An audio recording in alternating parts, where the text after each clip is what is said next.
자, 여러분, 지난 시간에 문장 성분에 대해 공부했고요. 오늘은, 어, 잠시만요.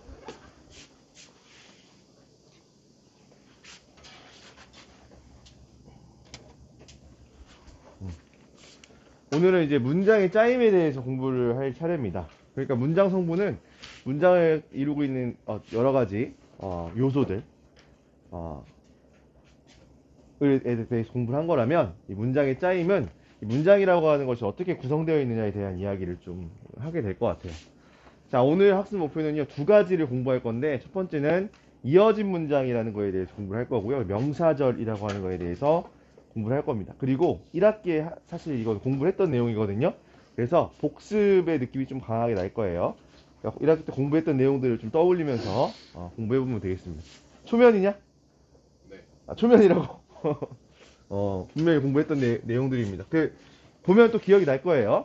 자, 문장이라고 하는 것은요, 뭐 분류 기준에 따라 달리 뭐 구분할 수도 있겠지만 크게는 혼문장과 견문장으로 구분합니다. 혼문장과 견문장 어떤 차이가 있는지 압니까? 혹시 호치라는 말이 무슨 말이에요? 호 하나만 있다라는 뜻이죠. 그렇죠? 겹은 여러 겹 있다는 얘기예요. 그럼 혼문장이라고 하는 것은 어떤 문장을 말하는 걸까요? 그렇지. 주어 서술어 관계가 딱 한 번씩만 나타나는 것을 말해요. 주어 서술어 관계가 한 번씩 나타나는 혼문장이라고 합니다. 가끔 오해하는 친구들이 뭐냐면 혼문장은 문장이 하나고 견문장은 문장이 여러 개다 이렇게 생각하는 친구들이 있는데, 견문장도 문장은 하나입니다. 그렇죠? 문장은 하나지만 그 안에 뭐가 있는 거야?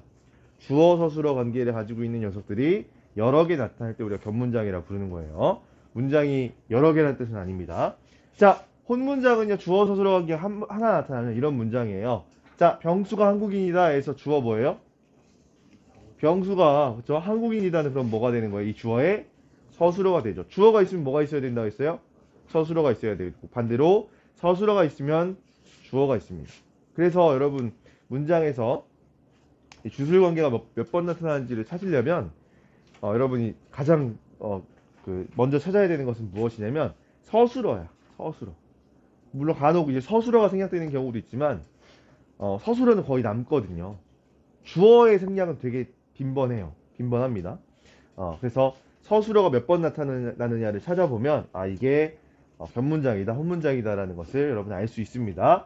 자, 견문장은 말했지만 주어 서술어 관계가 여러 번 나타나는 것을 견문장이라고 합니다. 예를 들어서 우리는 병수가 한국인이라고 생각한다라는 문장에 서술어 보여요? 생각한다 보여요? 그쵸? 이 생각한다의 주어는 뭐야? 우리는이죠. 그치? 생각을 하는 건 지금 우리는 병수가 아니라 우리는이죠. 그쵸? 그런데 이 안에 병수가 한국인이다라고 하는 문장이 또 겹쳐져 있네요. 그쵸? 자, 여기서 병수가는 주어가 되겠죠? 그럼 이 주어의 서술어는 무엇입니까? 한국인이다라는 요 말이죠. 그쵸? 그래서 주어가 두 번, 서술어가 두 번 나타난 견문장이구나라고 생각을 하면 되는 겁니다. 견문장이 먼저 이제 알겠죠? 그치? 견문장이 무엇인지 알겠습니다. 자, 혼문장에 대해서는 더 얘기할 게 없고요. 그치? 주술관계가 한 번 나타나는 간단한 문장인데 더 이야기할 건 없고요. 견문장의 종류에 대해서 오늘 살펴볼 겁니다. 견문장의 종류는요, 크게는 두 가지입니다. 이어진 문장과 안긴 문장이라는 게 있어요. 이어진 문장과 안긴 문장. 근데 이 명칭 정말 잘 지었어. 왜냐면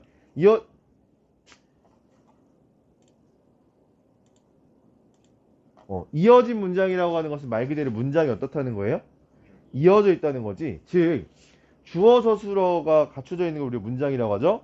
주어 서술어가 먼저 나왔어, 한번. 그 뒤에 또 주어 서술어가 갖춘 문장이 이어지는 거예요. 예를 들면 비가 와서 문장이 하나 끝났죠? 문장이 하나 끝났다기보다는 어쨌든 주술 관계가 한번 끝났지? 비가 와서 그 다음 우리는 소풍을 안 갔다 하면 또 뒤에 문장이 또 있는 거 아니야? 그쵸? 이렇게 문장이 나란히 이어져 있을 때 우리는 이어진 문장이라고 이야기를 해요. 주술 관계가 나란히 이어져 있을 때. 자, 그럼 얘는 어때요? 우리는 병수가 한국인이라고 생각한다. 이거 이어진 문장인가요? 아니죠. 그쵸? 이어져 있다면 우리는 생각한다. 병수가 한국인이라고 뭐 이렇게 되어 있어야 이어지는 거야. 그쵸? 자, 그럼 얘는 어때요? 우리는 생각한다라고 하는 문장 안에 어때요? 병수가 한국인이라고 하는 또 다른 주술관계를 갖춘 절이 안에 들어가 있죠? 그치? 이것을 우리가 뭐라고 하냐면 안긴 문장이라고 해요. 큰 문장 안에 안겨 있으니까. 그래서 큰 문장 입장에서는 안긴 게 아니라 뭐예요? 아는 거죠. 그래서 아는 문장이라고 이야기를 하기도 합니다만은 보통 우리가 이 안긴 문장 얘기할 때는 이 안겨 있는 녀석들에 대해서 이야기하기 때문에 안긴 문장이라는 표현을 더 많이 쓰긴 합니다. 자, 그러면 이어진 문장과 안긴 문장의 종류가 어떤 것들이 있는지 더 자세히 살펴볼 텐데요.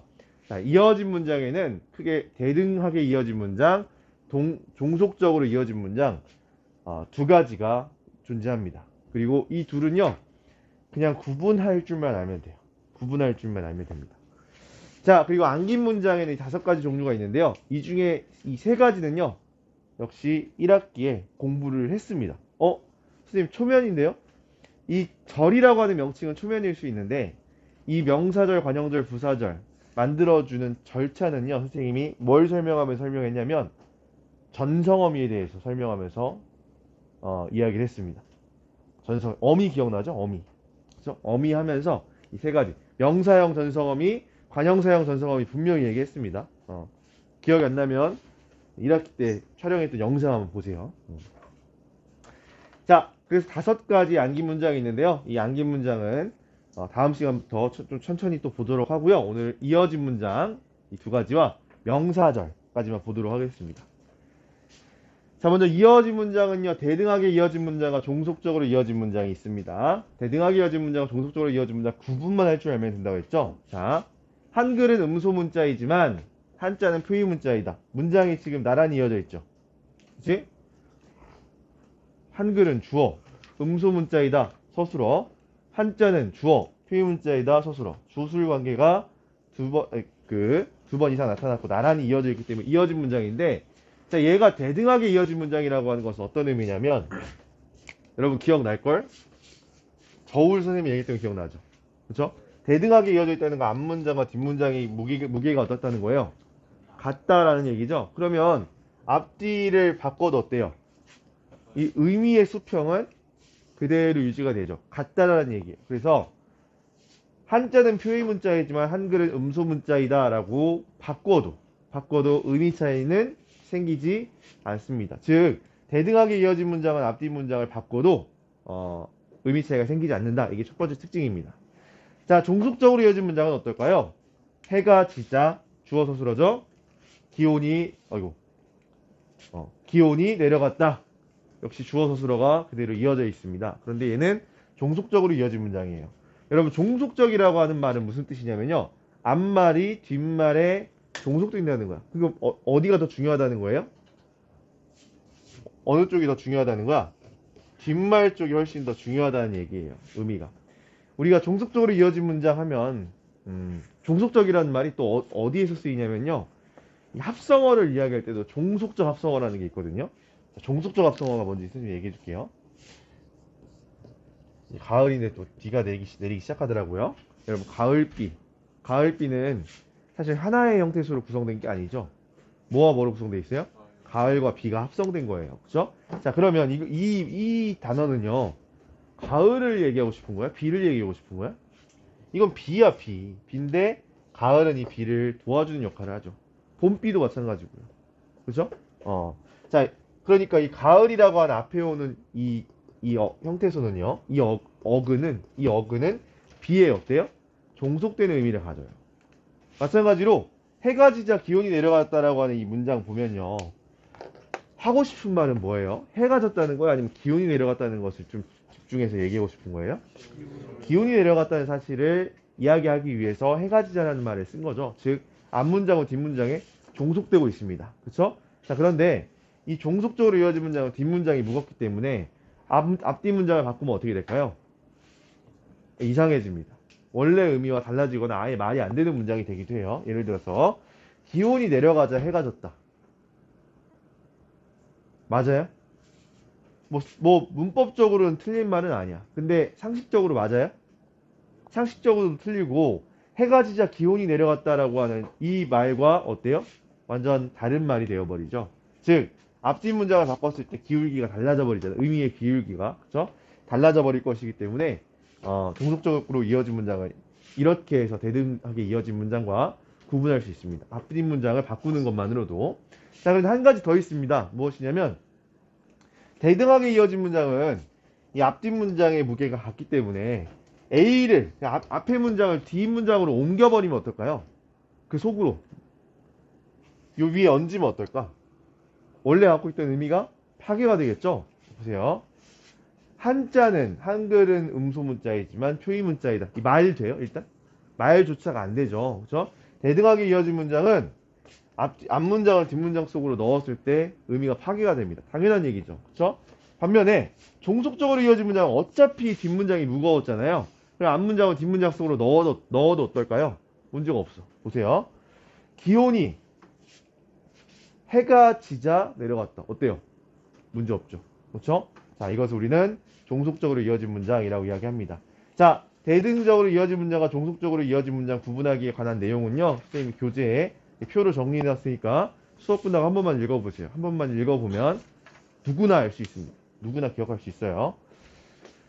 자, 그럼 문제 한번 풀어보겠습니다. 문제 풀고 명사절 이야기 나눠봐야겠죠.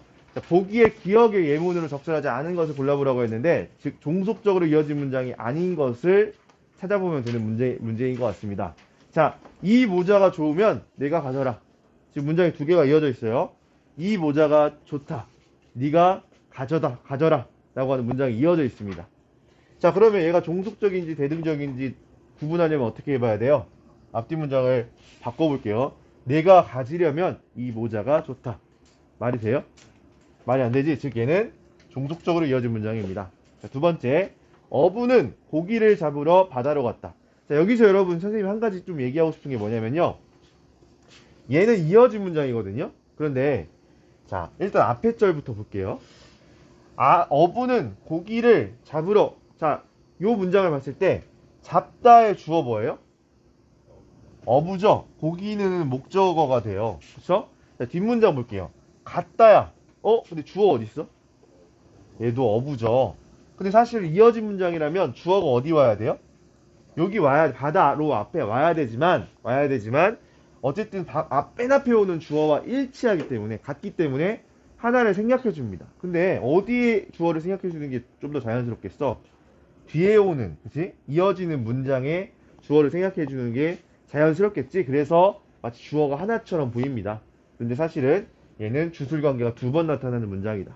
이해됐죠? 그렇죠? 선생님 주어가 하나인데요? 이렇게 얘기해서 안 된다는 거예요. 생략됐을 뿐. 생략됐다라는 건 있는 거야, 없는 거야? 있는 거라고 선생님 계속 강조하고 있습니다.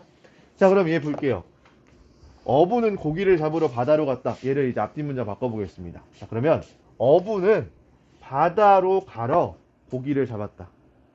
말이 됩니까? 말이 됩니까? 안 되지. 즉 종속적으로 이어진 문장이죠. 왜냐면 아니 바다로 가야 고기를 잡는 거지. 고기를 잡아야 바다로 갑니까? 아니잖아. 논리적으로 말도 안 되죠. 그리고 그래도 헷갈리다면 여러분 앞 문장을 뒷 문장 속으로 넣어보면 되죠. 자, 어부는 바다로 고기를 잡으러 갔다. 말 되죠? 얘를 예로 넣어봤더니 그죠? 말 되죠? 그죠? 그렇기 때문에 얘는 종속적으로 이어진 문장이구나 라는 것을 알 수 있습니다. 3번도 주어를 앞뒤에 있는 문장들이 공유하고 있는, 그는이라고 하는 주어를 공유하고 있는 그런 이어진 문장입니다. 볼게요. 그는 첼로를 전공하려고 음대에 진학했다. 앞뒤 문장 바꿔볼까요? 어떻게 됩니까? 그는 음대에 진학하려고 첼로를 전공했다. 이거 좀 헷갈립니다. 왜? 바꿔도 논리적으로 맞아. 그죠? 그는 음대에 진학하려고 첼로를 전공했다. 맞는 것 같잖아요. 근데 생각해 봅시다. 첼로를 전공하려고 음대에 가는 것과 음대에 가려고 첼로를 전공하는 것과는 어때요? 엄연히 다르죠. 그치? 엄연히 다른 겁니다. 첼로를 전공해야만 음대에 가는 것이란 느낌으로 바뀌어버리는 거죠. 그쵸? 얘는 음대에 가려는 이유가 첼로를 배우려고 가는 거잖아. 그게 의미가 달라집니다. 그래서 좀 헷갈린다면 앞에 문장을 또 어떻게 보면 돼요? 뒷 문장으로 넣어보면 되죠. 그는 음대에 뭐 하려고? 첼로를 전공하려고 진학했다. 말이 되니까 얘는 종속적으로 이어진 문장입니다. 자, 4번 보겠습니다. 비가 억수같이 퍼붓고 바람이 심하게 분다. 자, 앞뒤 문장 바꿔볼게요. 바람이 심하게 불고 비가 억수같이 퍼붓는다. 어때요? 되지? 그러면 대등하게 이어진 문장이구나. 얘구나 얘 라는 것을 딱 직감적으로 알 수 있죠. 자, 혹시 모르니까 앞문장을 뒷문장 수로 넣어볼게요. 바람이 비가 억수같이 퍼붓고 심하게 분다? 말이 안 되죠? 그렇죠? 그렇기 때문에 대등하게 이어진 문장이 됩니다. 마지막, 딸이 집에 늦게 들어오자 엄마가 화를 내셨다. 자, 앞뒤 문장 바꿔볼게요. 엄마가 화를 내시자 딸이 집에 늦게 들어왔다. 자, 지금 앞뒤 문장 바꾸면 완전 다른 말이 됩니다. 자, 그대로 있을 때는요, 딸이 잘못을 해서 엄마가 화를 낸 게 되지만, 앞뒤 문장 바꾸면 어떻게 돼요? 엄마가 화를 내자 딸이 반항하는 것으로 바뀌어요. 그렇죠? 그렇기 때문에 얘는 종속적으로 이어진 문장이구나 라는 것을 알 수 있습니다. 쉽죠? 그렇지? 너무 쉽다. 자, 28번입니다. 보기는 문장의 짜임에 대한 탐구 과정이다. A와 B에 해당하는 예문으로 적절한 것을 골라보자고 했는데 일단 보겠습니다. 주어 서술어 관계가 두 번 이상 성립합니까? 아니요 라면 얘는 혼문장이겠죠? 그렇지? 자, 얘라고 했으니까 지금 A와 B는 모두 견문장일 겁니다. 자, 둘 이상의 절이 연결어미에 의해 결합되어 있습니까? 라고 했는데 아니요라는 것은 연결어미가 아닌 다른 어미에 의해서 견문장이 되었다는 얘기죠. 딱 하나야. 전성어미입니다. 전성어미가 쓰였다면 얘는 무슨 문장이야? 안긴 문장이란 얘기예요. 우리가 소위 말하는 절이란 얘기, 절. 자, 앞절과 뒤절이 대등한 관계로 이어져 있습니까? 라고 했는데 얘래요, 얘. 그러면 B에 들어갈 것은 뭐예요? 대등하게 이어진 문장을 찾으라는 것이구나 라는 것을 알 수 있습니다. 자, 그럼 B부터 볼게요. 우리가 지금 이어진 문장 방금 봤으니까 B부터 볼게요. 자, B. 오늘은 비가 오고 바람이 많이 분다. 자, 이 문장을 대등한지 종속적인지 한번 구분을 해볼게요. 자, 볼게요. 오늘은 바람이 많이 불고 비가 온다. 어때요? 앞뒤 문장 바꿨을 때. 괜찮지? 그쵸? 그러니까 얘가 대등하게 이어진 문장이구나. 그쵸? 그러니까 정답은 1번 아니면 3번일 수도 있을 것 같아요. 자, 2번. 열이 나면 물수건으로 온몸을 닦아라. 얘도 지금 이어진 문장은 맞는데 앞뒤 문장 바꿔보겠습니다. 자, 물수건으로 온몸을 닦으면 열이 많이 난다. 종속적으로 이어진 문장이죠. 이거 말이 안 돼. 왜냐면 여러분 막 너무 추위를 많이 타는 친구들은 겨울에 추위 많이 타는 친구들은 물수건 하나씩 갖고 다니면서 이제 추워 하면서 얼굴에 바르면 된다는 얘기야. 말이 안 되지. 그죠? 자, 나는 동생이 어머니를 도와드리기를 바랐다. 자, 이 문장은 이어진 문장 자체가 아니죠. 왜냐면 바란 건 누구예요? 나는이죠. 그런데 무엇을 바라? 바라다라고 하는 것은 목적어가 있어야 돼. 무엇을 바라는지. 그게 뭐냐면 동생이 어머니를 도와드리기를 바라는 거예요. 근데 이 목적어를 봤더니 도와드리다라고 하는 서술어가 또 보여요. 그럼 누가 도와드리는 거예요? 동생이 도와드리는 것이죠. 즉 이 문장은요. 주술 관계를 갖춘 절 안에 또 다른 절, 안긴 문장이 안겨있는 그런 형태의 것입니다. 얘는 A에 포함되는 녀석이겠죠. A. 그쵸? 자, 똑같은 것이기 때문에 X 치겠습니다. 정답은 그러니까 1번 아니면 3번인데 1번 이제 A 부분 보겠습니다. 얘가 절인지. 자, 슬비는 눈이 크다라고 하는 문장이 있는데 직관적으로 너무 짧기 때문에 여러분 뭐라고 생각하기 쉬워요? 혼문장이다 이거. 그쵸? 근데 혼문장일까요? 얘는 견문장입니다. 왜 견문장이냐면요. 자, 슬비는 눈이 크다를 보면 크다가 서술어죠. 근데 슬비가 큰 건가요? 뭐가 큰 거야? 눈이 큰 거지. 그쵸? 자, 그래서 주어 서술어가 여기 나타났구나. 자, 그런데 근데 문제는 뭐냐면 주어가 하나 더 있다는 거지. 어디? 슬비는 이라고 하는 주어가 또 보인다는 거예요. 그죠? 그러면 주어가 있다는 건 모두 있어야 된다는 얘기야. 서술어가 반드시 있어야 된다는 얘기인데 여기에는 그냥 서술어로 보이는 게 크다밖에 없다는 거죠. 그렇죠? 그런데 국어에서는 이걸 어떻게 보냐면 슬비는 이라고 하는 주어의 서술어는 눈이 크다 그 자체다. 눈이 크다 그 자체다. 그러니까 눈이 크다 안에는 지금 주술관계가 한 번 더 있잖아요. 그래서 얘를 뭐로 본다? 절로 본다. 그런데 뭐의 역할을 하는 절이에요? 서술어 역할을 하는 거니까 서술절이라고 하는 거죠. 비슷한 예가 뭐가 있냐면 코끼리는 코가 길다라고 했을 때 코끼리가 긴가요? 아니지. 긴 건 뭐야? 코가 긴 거예요. 근데 코끼리는이라고 하는 주어는 서술어를 뭐로 갖는다? 코가 길다 그 자체로 갖는다. 그래서 코가 길다 우리가 뭐라고 한다? 서술절이라고 부른다. 이해됐죠? 그렇죠? 자, 그래서 정답은 1번입니다. 자, 넘어가겠습니다. 자, 이제 명사절 볼 차례예요. 명사절. 자, 이 견문장에는 종류가 이렇게 안긴 문장의 종류가 이렇게 5가지가 있다. 명사절부터 서술절까지가 있는데 오늘 이걸 다 살펴보기에는 시간이 부족하고요. 오늘 명사절만 보고요. 다음 시간에 관형절, 부사절을 보겠습니다. 자, 명사절로 안긴 문장은요. 역시 복습이에요. 이미 여러분 다 알고 있는 내용입니다. 야, 명사절은 어떤 기능을 하는 절이겠어요? 명사의 역할을 하는 거예요. 그러니까 사실 엄청 중요한 역할을 하는 거예요. 이 절은. 왜냐하면 명사 뒤에 뭐가 붙게 돼요?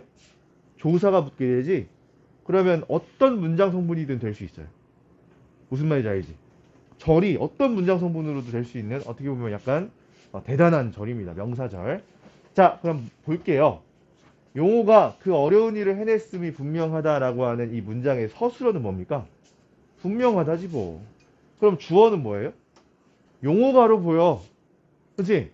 왜냐면 주격조사가 쓰였으니까 용호가 주어겠구나 하는데 생각해보면 용호가 분명한 거예요? 뭐가 분명한 거야? 용호가 그 어려운 일을 해냈다는 사실 그 자체가 분명한 거죠. 그럼 이 문장의 주어는 뭡니까? 이 전체가 주어예요. 그죠? 이 문장 이 분명하다의 주어는 얘 전체가 주어입니다. 이해돼요? 그치? 그래서 얘가 주어가 되는데 가만 보면 사실 용호가 그 어려운 일을 해냈다라고 하는 문장이 이 안에 어때요? 안겨 있는 거죠. 그렇죠? 안겨 있는 겁니다. 그래서 보면 얘도 보면은 얘도 사실 절이 하나 더 있어. 아까 말했지만 견문장이라고 하는 건 주술관계가 n번이라고 했잖아요. 그렇죠? 그러니까 3번, 4번 나타날 수도 있어요. 얘는 사실 3번 나타나는 문장이에요. 왜냐면 어려운이라고 하는 것도 절입니다. 왜? 어려운 얘가 하나의 어절인데 어떻게 절이 될 수 있습니까? 왜 절이 될 수 있을까요? 얘가 뭘 갖기 때문에? 서술성을 갖고. 서술성을 갖는다는 건 뭐예요? 주어가 있다는 얘기죠. 어렵다의 주어 뭐예요, 여기서? 뭐가 어려워? 일이 어렵다잖아. 즉, 우리는 주어를 생각해낼 수 있죠. 그쵸? 그러니까 얘는 주술관계를 갖고 있는 겁니다. 그쵸? 그래서 얘를 무슨 절이라고 부를까? 얘는 뭐의 역할을 해요? 관형어의 역할을 하죠. 그러니까 관형절이라고 부릅니다. 물론 하나의 어절이기 때문에 그냥 관형어 이렇게 부르기도 해요. 문제는 없습니다. 자, 어쨌든 용호가 그 어려운 일을 해냈다 해서 서술어는 이 문장에서 서술어는 이제 해냈다죠. 그렇죠? 누가 해냈어?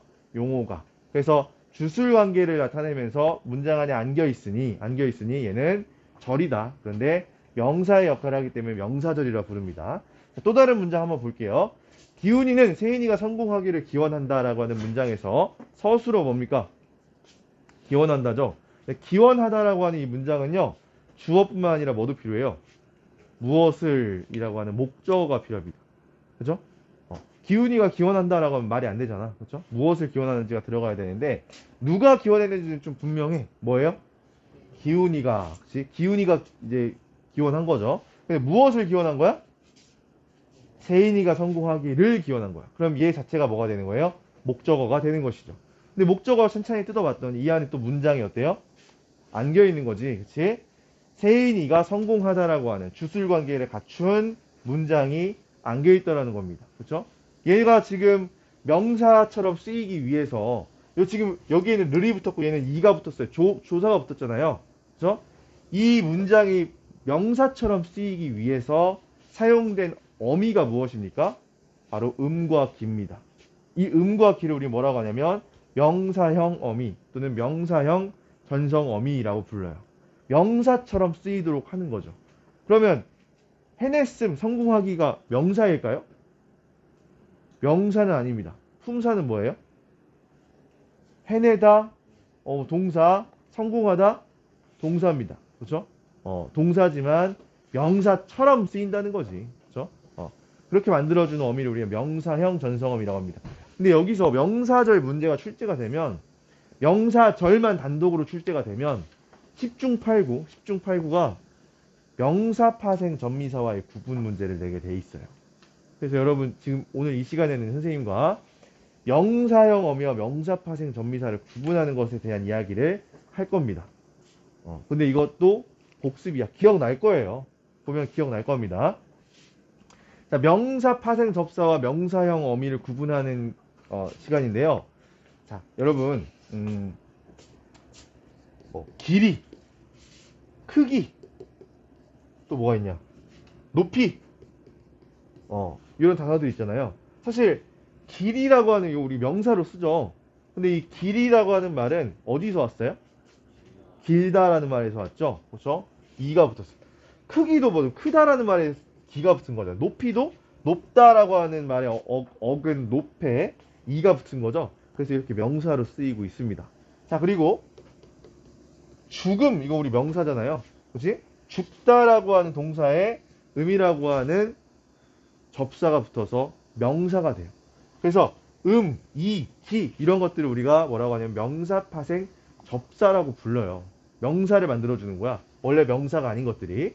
자, 그런데 아까 봤지만 명사형 어미에도 음과 기가 똑같이 있단 말이야. 그래서 명사파생 접사와 명사형 어미를 구분할 줄 알아야 됩니다. 구분할 필요가 있습니다. 자, 볼게요.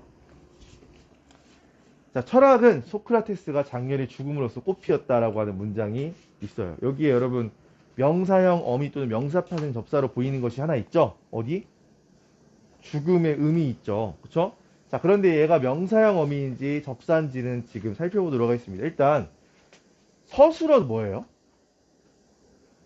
꽃피었다죠. 주어는 뭡니까? 철학이 꽃피었다는 거예요. 사실은 소크라테스가 장렬히 죽음으로써 라고 하는 이 부분은요. 없어도 그만이야. 없어도 그만이야. 없어도 그만인 성분을 우리가 뭐라고 했죠? 부속 성분이라고 했죠. 그러면 둘 중에 하나일 텐데 얘는 관형어의 역할을 하거나 부사어의 역할을 하고 있을 겁니다. 그쵸? 뭐의 역할을 하고 있어요? 봤더니 부사어의 역할을 하겠죠. 왜? 뭘 꾸며주고 있어? 꽃피었다라고 하는 서술어를 꾸며주고 있잖아. 용언을 꾸며주고 있잖아요. 부사어의 역할을 하고 있는데 그게 좀 더 분명한 것이 뭐냐면 뒤에 조사가 있습니다. 이 로써 이거 뭐예요? 여러분 에나 로로 시작하면 뭐라고 했어? 부사합격 조사라고 했던 거 기억납니까? 기억나지? 그치? 이 부사합격 조사입니다. 그러면 조사가 붙었다는 건 앞에 뭐의 역할을 하는 녀석이 있다는 거야? 명사의 역할을 하고 있는 녀석이 있다는 거죠. 근데 이 명사의 역할을 하는 것이 죽음만 그런 것이 아니라 뭐까지예요? 소크라테스가 장렬히 죽음까지가 바로 명사의 역할을 하고 있다는 거죠. 자, 가만 보면 이 죽음이라고 하는 이 녀석의 주어가 있네요. 어디? 소크라테스가. 그렇죠? 얘가 주어가 되고요. 죽음은 서술어의 역할을 합니다. 즉, 이 죽음이라고 하는 이 단어는요. 용언이 갖는 성질, 즉 서술성을 갖고 있다는 얘기야. 그러니까 얘는 여전히 뭐라는 얘기죠? 용언, 동사란 얘기입니다. 음이 붙었지만 얘는 명사가 아니라 동사란 얘기예요. 자, 그럼 밑에 거 볼게요. 그의 웃음으로써 회의실 분위기가 밝아졌다 해서 이 웃음은요. 서술성이 있나요? 서술성을 갖는다는 것 곧 뭐라고 했어? 뭐가 있어야 된다는 얘기 있어? 주어가 있어야 된다고 했는데 여기서의 웃음 주어가 있나요? 주어가 없다는 거지. 선생님 그가 웃은 거잖아요. 그가라고 제시가 됐으면 얘는 서술성을 갖습니다. 근데 그가가 아니라 뭐예요? 그 의로 제시됐잖아. 그럼 얘는 뭐예요? 그 의는 뭐겠어? 관형어야. 그럼 주어가 아니고 주어가 없는 그러니까 서술성이 없는 그냥 명사란 얘기죠. 웃다라고 하는 동사를 명사로 만들어졌다면 음은 뭐란 얘기예요? 명사파생 접사란 얘기입니다. 이해됐죠? 비슷한 예로 여기 하기라고 하는 말은 누가 하기 싫은 거예요? 나는이라고 하는 주어가 있기 때문에 얘는 서술성을 갖고 있는 용언이 되겠고요. 기는 명사형 어미가 되겠죠. 반면에 우리는 우사인 볼트의 달리기를 기다렸다. 달리기에 주어가 있나요? 없지. 그치? 그러니까 이 달리기의 기는 명사파생 접사가 되는 겁니다. 간단하죠? 정리를 하자면 명사형 어미가 쓰이는 것들은 서술성을 갖는다. 즉 달리 말하면 뭐가 있다? 뭐가 있다? 주어가 있다. 접사가 쓰이는 것은 주어가 없다. 라고 생각을 하면 되겠습니다. 자, 두 번째 기준. 이걸 통해서 좀 어지간한 것들이 구분되기도 하는데요. 자, 뭘 얘기하고 싶은 거냐? 장렬히, 여러분 이거 문장 성분 뭡니까? 부사어죠? 근데 부사어는 뭘 꾸며주기로 했죠? 서술어 용언을 꾸며주기로 했죠. 용언. 정확하게 용언이라고 해야 됩니다. 용언을 꾸며주기로 했잖아. 그쵸? 그리고 그의 이건 뭐예요? 관형어죠. 관형어는 뭘 꾸며줘야 돼요? 체언을 꾸며줘야 되죠. 자, 이것만으로도 구분이 된다는 거예요. 장렬히 뒤에는 당연히 용언이 와야 되는 것이고요. 그러니까 죽음이 야 용언이구나. 그러니까 용언이니까 음은 어미겠구나 라고 생각할 수 있는 거죠. 반면에 웃음은 체언이니까 그의는 관형어니까 웃음은 뭐여야 되겠어요? 체언이어야 되겠죠. 그지? 관형어는 뭐밖에 꾸밀 수 없어요? 체언밖에 꾸밀 수 없거든. 그러니까 무제는 무조건 체언이어야 되는 거예요. 음은 그러니까 접사여야 되는 거죠. 비슷한 예로 많이 부사니까 뒤에 하기는 용언일 테고요. 우사인볼 드의 얘는 관형어니까 뒤에 달리기는 체언이어야 될 겁니다. 이해됐죠? 그렇죠? 자, 그러면 문제 풀면서 명사형은 부사어, 명사는 관형어의 수식을 받는다. 교재에도 정리가 되어 있습니다. 자, 문제를 풀어보겠습니다. 이거 또 애니메이션 안 나와가지고 답이 이미 공개가 되어 있는데요. 상관없죠? 그렇죠? 어차피 선생님이 같이 푸는 거니까 정답은 1번입니다. 1번인데 그래도 한번 풀어봅시다. 자, 보기에 기역, 니은에 해당하는 예를 바르게 짝지은 것을 고르라는데요. 역시 이런 문제가 나와요. 명사형어미냐 명사파된 전미사냐를 묻는 거예요. 자, 1번. 나는 결승전을 보기 위해 표를 예매했다 라는 문장인데요. 자, 이거 한번 문장 분석해 볼게요. 예매한 거 누구예요? 내가 예매했어요. 뭐를 예매했어요? 표를 예매했습니다. 그렇죠? 그러면 결승전을 보기 위해 라고 하는 것은 어떻게 보면 약간 그 부사어의 역할을 하고 있다고 볼 수 있을 것 같아요. 그죠? 표를 결승전을 보기 위해 예매했다도 되니까 부사어의 역할을 하고 있는데 이 안에 보면은 결승전을 보다라고 하는 그 어떤 문장이 있는 것 같죠? 그렇죠? 자, 보다라고 하는 이 서술어의 주어는 누구예요? 나는이에요. 근데 역시 겹쳐있기 때문에 하나 생략해 준 거고요. 무엇을 보기 위한 거야? 결승전을 보기 위한 것이죠. 즉, 저 보다라고 하는 저 단어에는 뭐가 있어요? 주어가 있어. 서술성을 갖고 있어요. 그러니까 여기 쓰인 기는 명사형 어미가 맞겠구나. 자, 반면에 그는 고향에 대한 그리움으로 담을 세웠다라고 했는데 그리움, 여기선 그리움은 뭘까요? 서술성이 있습니까? 서술성이 없죠. 주어라고 말할 수 있는 게 없죠. 심지어 고향에 대한 자체가 관형어의 역할을 아마 할 거예요. 그렇기 때문에 그리움은 파생 접사가 쓰인 것이겠구나 해서 정답을 1번 고를 수 있을 겁니다. 자, 선생님이랑 지금 주어진 시간이 많지 않기 때문에 2번부터 5번까지 여러분이 한번 분석을 해보는 게 좋을 것 같아요. 다음 문제 좀 풀어봅시다. 정답이 다 공개가 돼. 선생님 깜빡하고 애니메이션에 입력을 안 했어요. 자, 32번입니다. 보기에 기역부터 미음에 해당하는 예로 적절하지 않은 것을 골라보자고 했는데 선생님이 사실 명사절을 만들어주는 절차로 음과 기만 얘기했지만 그거 말고도 좀 있어요. 근데 일반적으로는 얘기는 하지 않습니다. 뭐냐면 종결어미, 의문형 종결어미 느냐, 는가, 는지, 은지, 을지 뒤에 바로 격조사가 붙을 수 있어요. 국어에서. 그래서 이것도 명사절로 보자는 입장이 있는데 일반적인 입장은 아닙니다. 자, 일단 볼게요. 자, 기업. 명사절 찾아볼게요. 뭐가 밝혀졌대요? 그가 밝혀진 거야? 아니죠. 그가 범행을 저질렀음이 밝혀진 거야. 그럼 얘가 뭐예요? 주어인 거죠. 근데 이 주어 안에 봤더니 주술 관계를 갖추고 있네요. 명사절이지. 그쵸? 자, 기업. 명사절이 주어의 역할을 하고 있느냐라는 문제였으니까 맞죠, 뭐. 그치?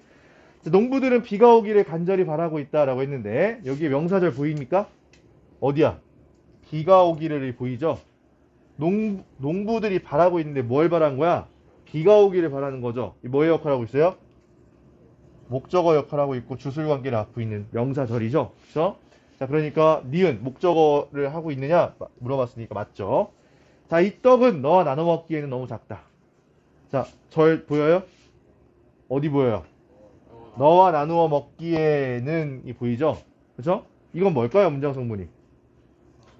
사실 필요한 성분은 아니에요. 왜? 이 떡은 너무 작다야. 그죠? 근데 얘는 그걸 도와주고 있어. 부속 성분으로 쓰고 있죠. 심지어 애는 뭐예요? 부사격 조사잖아. 그러니까 얘는 부사어로 쓰이고 있구나라는 걸 확실히 알 수 있죠. 명사절이죠? 그치? 명사절이면서 부사어로 쓰이고 있으니까 디귿 부사어 맞네요. 자, 정답은 4번이라는데, 자, 누가 고양이 목에 방울을 달지의 문제가 아니다 했을 때, 여러분, 리을치가 여기 쓰였네요. 그쵸? 리을치가 쓰였어. 이건 의문형 종결음이에요. 자, 그런데 얘가 지금 그러니까 명사절의 역할을 하고 있다는 얘기죠. 명사절의 역할을 하고 있는데, 여기 무슨 조사가 붙었어요? 의 무슨 조사야? 관형격 조사죠. 그럼 얘 뭐의 역할을 하고 있는 거예요? 관형어의 역할을 하고 있는 거예요. 근데 리을에 봤더니 뭐래요? 보어래요. 그치? 그러니까 틀렸죠. 이게 4번 정답인데 왜 이런 페이크를 썼냐면 아니다 때문에 그랬던 것 같아요. 아니다.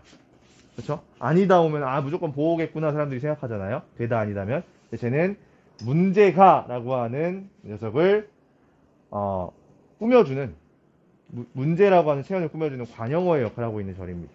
자, 5번. 중요한 것은 그가 우리의 제안을 받아들이느냐이다 인데 지금 주어 뭐예요? 중요한 것은 이 주어예요. 서술어 뭡니까? 그가 우리 제안을 받아들이느냐이다 까지가 주어예요. 서술어예요. 자, 근데 서술어를 만들어주기 위해서 뭘 쓰고 있어요? 서술격 조사 이다를 써주고 있죠. 그렇죠? 그러니까 앞에 이유는 그가 우리 제안을 받아들이느냐는 뭐가 되는 거예요? 명사절이 되는 겁니다. 이해됐죠? 그렇죠? 정답은 4번입니다.